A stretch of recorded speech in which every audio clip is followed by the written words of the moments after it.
ये कहानी सूरज नाम के लड़के की है। इम्तिहान खत्म होते ही वो अपने फैमिली के साथ वाटर पार्क घूमने गया था।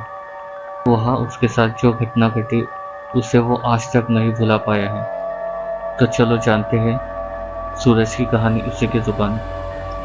इम्तिहान खत्म होते ही मैंने पापा के सामने अपनी फरमाइश रख दी थी कि मुझे वाटर पार्क घूमने जाना है। इस बार तो माँ भी मेरे साथ थी, चूँकि 3 साल से हम कहीं घूमने नहीं गए थे। मेरे पापा पुलिस ऑफिसर हैं, तो उन्हें छुट्टी काफ़ी कम मिल पाती है। वैसे मेरा नाम सूरज है और मैंने अभी अभी 12वीं कक्षा पास की है।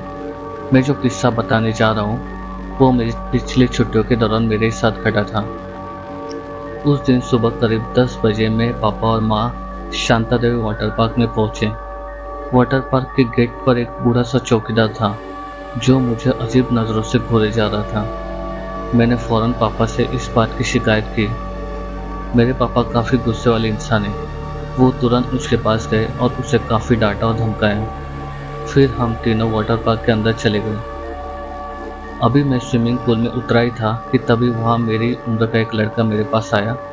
उसने मुझे कहा कि क्या तुम मुझे तैरना सिखाओगे? तो मैंने उसे हंसी खुशी हाँ कह दिया और मैं उसे तैरना सिखाने में व्यस्त हो गया। मेरे पापा और माँ पास में ही रिलैक्स चेयर पर बैठे थे। तभी अचानक पापा ने मुझे आवाज़ लगाई। पापा ने कहा कि वह बाहर से कुछ खाना लाने जा रहे हैं और माँ भी उनके साथ जा रही है। उन्होंने कहा कि मैं वही पुल के पास ही रहूं। कुछ ही देर में उस लड़के को अच्छा खासा तैरना आ गया था।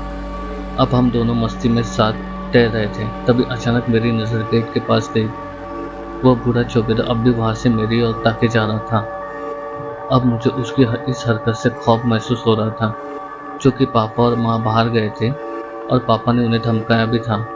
अभी मैं सोच ही रहा था क्या करूं, तभी अचानक मेरे साथ तैर रहे उस लड़के ने पीछे से अचानक मेरा सिर पानी के अंदर डुबो दिया। मेरे तो नाक में पानी चला गया। पानी से बाहर आकर मैं उस पर खूब गुस्सा हुआ। वह लड़का फौरन मुझसे माफ़ी मांगने लगा और बोला कि मैं तो मजाक कर रहा था। उस लड़के की इस अजीब हरकत से भी मैं सदमे में था। मेरे दिल की धड़कनें दुगनी तेजी से धड़कने लगी थी। अब मैं पानी में नहीं रहना चाहता था, पता नहीं क्यों, पर कुछ जी घबरा रहा था। मैं फौरन पूल के किनारे आकर बैठ गया। वो लड़का अभी भी पानी में था और बार बार मुझे पानी में आने को मिन्नतें कर रहा था। उसकी इस हरकत के लिए मैंने उसे माफ़ भी कर दिया था, पर पता नहीं क्यों वो मेरा पीछा ही नहीं छोड़ रहा था। उसका दिल रखने के लिए मैं फिर से थोड़ी देर पानी में उतरा। पूल के अंदर जाते ही उसने मुझे कमर से पकड़ लिया और पूल के बीच ले गया। मैंने उसे वही कहा कि अगर पिछली बार की तरह कोई शरारत की तो मैं अपने पापा को बोल दूंगा। इस बार उसने मुझे जो जवाब दिया उसे सुनकर मेरे तो होश ही उड़ गए। उस लड़के ने कहा कि तेरे पापा के आने तक मैं तुझे जिंदा थोड़ी रहने दूंगा। मेरे पापा को बुरा भला कहने वाले का बेटा आज मेरे हाथों से यही मरेगा। इतना बोलकर उसने मुझे अचानक फिर से पानी के अंदर डुबाना शुरू कर दिया। पानी में मेरी सांसें उखड़ने लगी थी।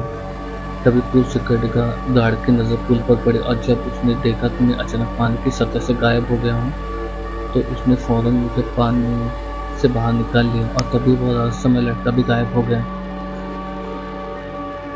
मेरी जब आंखें खुली तो मेरे पापा और माँ मेरे सामने थे। मैंने फौरन सारी हकीकत पापा को बताई। तुरंत ही पापा और माँ वहाँ से मुझे वाटर पार्क अथॉरिटी ऑफिस ले आए और वहाँ पापा ने वाटर पार्क के गेट को बंद कर दिया और उस बूढ़े चौकीदार को भी ऑफिस में बुला लिया और पूरे वाटर पार्क में उस लड़के की खोज कराई, पर वहाँ उस रहस्यमय लड़के का कोई पता नहीं चला। पापा ने अब उस बूढ़े चौकीदार का गिरेबान पकड़ लिया और उसे 2-3 थप्पड़ जड़ दिए, चूँकि वही मुझे शुरुआत से घूरे जा रहा था। वाटर पार्क वालों ने बड़ी मुश्किल से पापा को शांत कराया। उसी हड़बड़ी में उस बूढ़े चौकीदार की जेब से उसका पॉकेट गिर गया। उसमें उसी लड़के का फोटो था जिसने मुझे पानी में डुबाने की कोशिश की थी। फोटो देखकर पापा ने पूछा कि क्या ये वही लड़का था, तो मैंने उन्हें हाँ कह दिया। अब पापा किसी के रोके नहीं रुकने थे। उन्होंने वही अपनी बेल्ट निकालकर उस चौकीदार को पीटना शुरू कर दिया और उससे पूछने लगे कि बता तेरा बेटा कहाँ है? यही तेरा बेटा है ना?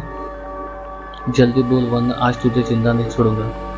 पापा पुलिस वाले हैं, ये वहाँ सबको पता चल गया था, इसलिए कोई भी बीच में नहीं पड़ना चाहता था। खांसते उस बूढ़े चौकीदार ने अपनी जेब से एक पर्ची निकाली।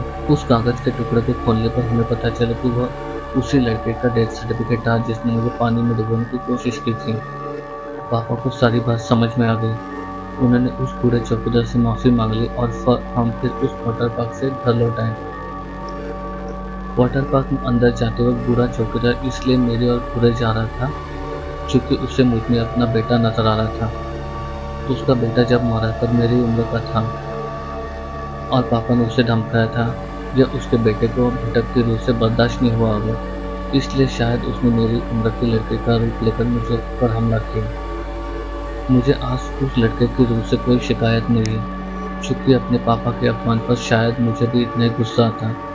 हमारे साथ जो हादसा हुआ उसमें किसी का दोष नहीं था, पर फिर भी हम सब ने तकलीफ तो बहुत भोगी।